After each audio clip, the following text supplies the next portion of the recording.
Fortnite's new Star Wars season has an entirely new loot pool, so let's rank every single item from ones only worth picking up in the early game all the way to the broken AF ones. So let's first start off with the assault rifles, and there are three. There's the DLT-19, the A280 CFE, and then the DC-15 Heavy. So there's a couple differences between all of these that are really important. Let's first start off with the DLT-19. This is kind of closest to a tactical assault rifle in terms of damage and fire rate. It's probably the easiest way to think about it, but it does not have a scope. Then there's the A280 CFE, which is a lot slower firing, and it does have a scope, unlike the other two. And this is probably closest to a thermal assault rifle in terms of damage per second. And then there's the DC-15 Heavy, which is probably closest to a heavy assault rifle like the AK. Now, in terms of damage per second, the DLT-19 and the DC-15 Heavy are roughly the same at around 168. So the damage output from both of those is relatively similar. However, their fire rates are hugely different. The DLT-19 fires insanely fast because it's more like a tactical assault rifle, whereas the DC-15 Heavy fires really slow because it's more like a heavy assault rifle. From what I've seen, the DC-15 Heavy seems like a way better choice out of the two of these. And then the A280 CFE, the damage per second on this is just relatively pretty low, but the scope does make it really good at longer ranges. So it's kind of the most consistent hit scan weapon there is in the game, but just honestly, damage per second is just far too slow. That's also true when you look at structure damage per second. The DC-15 Heavy deals 160 structure damage per second, which is very, very high, and the DLT-19 is relatively similar. However, then the A280 CFE is like 25% lower than this,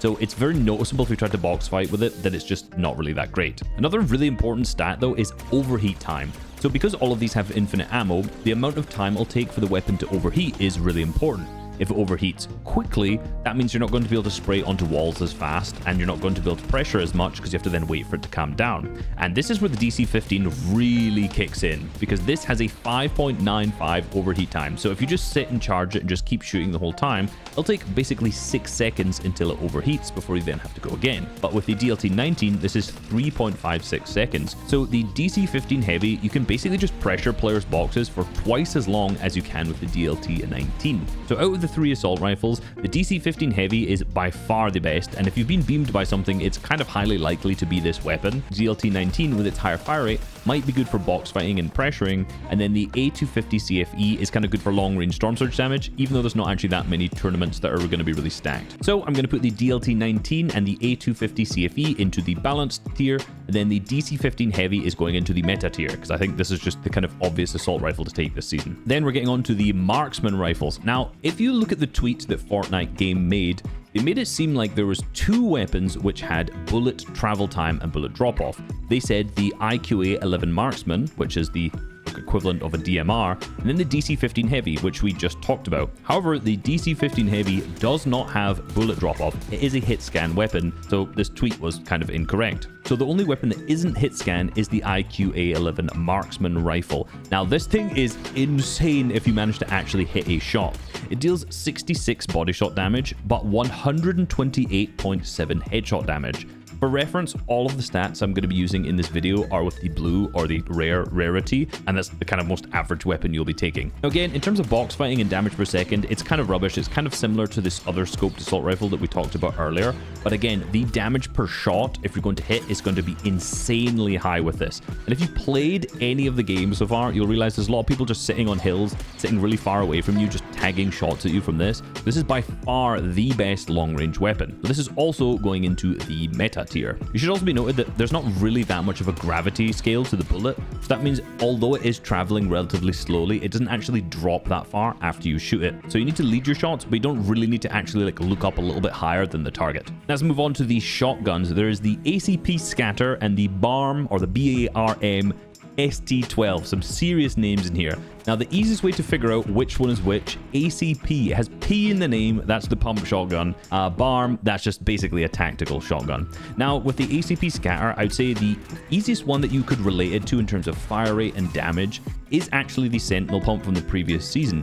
The only real differences when you compare these two is actually the structure damage, which has been a massive topic of conversation throughout the entire year. So on the ACP, it deals 49.5 structure damage in comparison to a Sentinel, which is 85.2. So it's around 60% of the structure damage of the Sentinel shotgun, and it feels so good. This might actually be one of my favorite shotguns. It hits for good damage, but it's not got that stupid high structure damage where you could continually just spam walls with it. So this actually feels really good to box fight with, and obviously this is going into the meta. The tactical shotgun is actually slightly interesting because if you look at the spread when it fires 5 shots. Now, most tactical shotguns and most shotguns generally will fire 10 bullets, which means that you can miss a couple of the pellets and, you know, you can hit a kind of easy minimum if you're off. However, with this spread, it feels much easier to hit a higher damage shot. So if your crosshair is anywhere relatively close to the body, it's really easy to hit like a relatively high max. Now, you may have used it and thought, wow, this is awful. How can you possibly say this deals a lot of damage?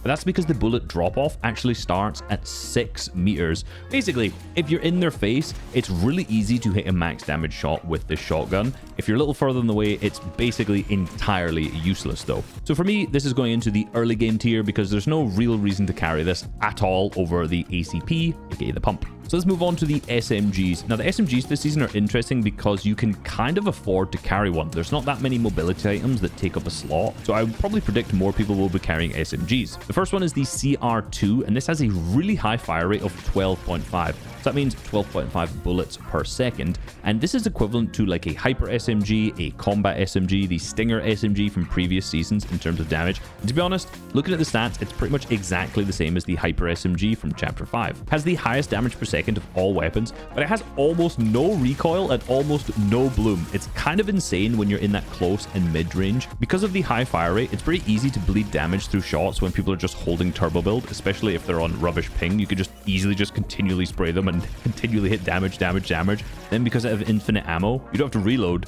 so you can just spray. So it's a very spammable gun. But the downside of it is that if you're going to use the ADS on it, it doesn't have first shot accuracy, and it also has a double recoil whilst you're aiming down sight. I'll be honest though, the recoil is still insanely minimal with this weapon, and that's actually true for most weapons. There's really very minimal recoil or bloom with any of them, so if you're a good aimer, this season is probably for you. It is the fastest to overheat, unsurprisingly, because of the high fire rate that it has. But again, I actually think this is definitely a worth carry, so it's going to go into the balanced tier. I don't think it's the meta, because you don't have to carry it, but it is actually really good in close range. The other two I'm going to have to compare next to each other, which is the E11 and then the F11D. Now, these blasters are basically just the same thing with mildly different stats. So the E11 has slightly higher damage per shot, being 29 in comparison to the F11D's 26. Then to compensate for that, it has a slightly lower fire rate. Now, because both of these are very, very similar, it probably makes more sense if you're going to pick one over the other to take an F11D, because this has a slightly higher fire rate, which means that in close range, it will be slightly better, but it also has a slightly higher chance of bleeding shots through turbo build. Honestly though, there's very minimal differences between the two. Both of these are also going in the balanced tier. The final new weapon in this category is the DL44 pistol. Now, like most seasons, the pistol is the only weapon that actually has a 2x headshot multiplier. Technically, that's not true because the Marksman Rifle has a 1.95 times headshot multiplier, but pistols always seem to have a 2x, so the damage per seconds on these is always relatively low, but if you hit headshots, they are very rewarding. I will say though, this pistol does feel slightly underwhelming. It doesn't have a high enough fire rate to be good in close and medium ranges. Like, you're not going to get big, massive beams with it. And the damage per shot isn't high enough so that you can use it like a single shot pistol like we've seen in kind of the previous couple seasons and chapters. So it has this odd middle ground where it just really isn't that useful. So this is just going to go straight into the early game tier. Wouldn't be a Star Wars season without some lightsabers. Now, there's 3 different ways you can get them, and they all come with their own force abilities. If you get the red one from Darth Vader at Vader's Samurai Solitude, this gives you the Force Saber Throw ability, which allows you just to chuck your lightsaber, and this actually does 300 structure damage. So any wood or brick, this will go through, and then it'll deal 70 player damage to anyone inside a box. So if you're within a 25-meter radius of a player in wood or brick, you can just throw it at them and pretty much guarantee 70 damage. You can also switch to your weapon, so as you're throwing it, you can take out your pump, hit them with a lightsaber, and then pump them at the same time. Like, this is insanely broken. After recording this, I actually tried it a little bit more, and it's not that broken, but it's still really good. Still gonna go in the meta tier. The other two aren't actually that great. And obviously, they also have the lightsaber abilities you can use. I was more just focusing on the actual specific force abilities that they have. But if you get the lightsaber from Palpatine, this gives you the Force Lightning ability, which isn't actually all that strong. In terms of the other, like, assault rifles and weapons that are in the game, They do more damage per second than the Force Lightning does, but I am presuming it does EMP vehicles. I don't know if that's actually true, just a guess. And if you get the Jedi Padawan lightsaber from Rey, this goes with the Force Push option. However, you'd think this would be sick for like pushing people off and, you know, knocking them to fall damage, but it actually gives them a shockwave effect where they don't actually take any fall damage. But this does mean you can do this to your teammates in trios and rotate them. Given the lightsabers give you increased movement speed and it's pretty much the only mobility, I will put them in the meta, but they're not really guaranteed carry. Forgot to mention on top of this, lightsabers are in competitive, so this is in tournaments. Onto the miscellaneous items, we've got bush bombs returning. They're going straight into the early game only tier. In high level lobbies, these will be used for surge trading because players can't see you. You can throw one on top of base and just go for storm surge damage. The shield breaker EMPs are back, and those are good for fishing and disabling vehicles. They're balanced, but most people aren't going to carry these, so they're going to go into the early game tier. The shield bubble junior there's shield bubble junior. It's also going into the early game tier. Shockwaves are the only item not in competitive off of the top of my head, if I remember correctly. So they're going to go down into the not in competitive, but if you're playing ranked, they're basically like a guaranteed carry. Then the final miscellaneous item is the thermal imploder.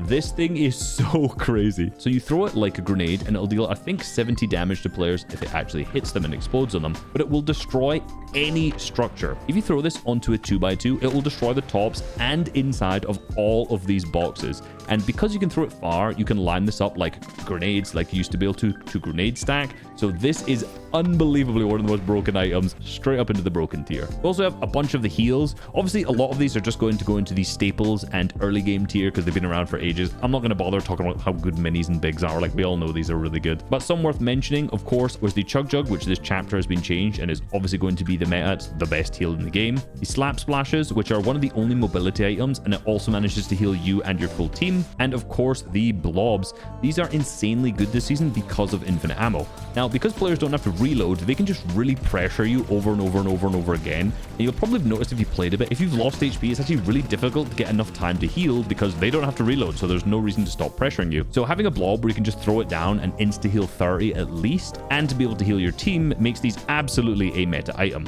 And finally, we've got the medallions this season. Now, the Shogun X boss is for some reason still in this, and his medallion is still up there, which is the Super Shield Medallion, which as you pop a heal will drop a shield bubble. Now, this is cool, but from last season, we saw almost no impact of it. I thought there'd be some really cool strategies where players could heal in the open, and in all honesty, it just really wasn't utilized that much. So this is going into the balanced tier, even though I think it really could be the meta. And finally, we've got Captain Phasma's Blaster Medallion. Now, what this does is it actually reduces the heat up time and the cooldown time of all blaster weapons, which is, I think, every single weapon. And it does this by around 25% by my accounts. So when I said earlier that the DC-15 Heavy has a 6-second time where you can basically just spray it, that is now 7.5 seconds of just constantly spraying if you have this. So this is actually incredibly strong because it just means you're almost never going to have to not pressure the other player. So undoubtedly, this is going into the meta. If you're buying the Battle Pass, use code RESUB. I never ask. Like the video, subscribe, and if you're interested in more content like this, you can click on this video on screen right now.